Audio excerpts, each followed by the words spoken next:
just to kind of try and tie in the issue of the Gaza genocide to what took place in Iran at the hands of Israel. I was wondering if you could maybe walk us through some of the connections that you see between what's happening in Gaza and what has happened in Iran, and perhaps if that's also a way to help us make sense of what really happened. I think a lot of people, just third-party observers, were astounded that, in the midst of nuclear negotiations with the US, all of a sudden bombings occurred and the rest of what we know happened. So yes, I was just wondering if you could maybe elaborate on those points. Well, I think the most important connection, the way that you can see how they're interrelated, beyond the fact that Israel is at the center of all of it, right? There's one party Mm.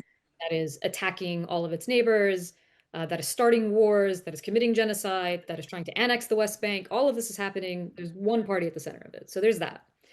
But the other connection is the gap between the political discourse about Israel and the reality of what's happening. So the way that it's presented is often in the West is often that Israel's actions are entirely one of a self-defense and security. It's about Israel's security. And Iran happens to be the country that is often painted as an existential threat to Israel.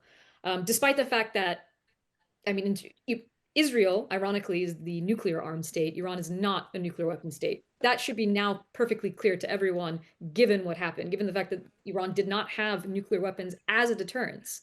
And therefore, Israel was able to attack Iran, and so was the United States. The gap is the fact that, speaking again to what is Israel's ultimate point, while they argue that it's for security, Iran is a challenge to Israel's hegemony. That's what it threatens. Because if you have other states in the region that have any kind of power, really, whether it's military power, material power, or even diplomatic relations with the US that might challenge the lopsided edge that Israel has within the region, then that is something that they don't want.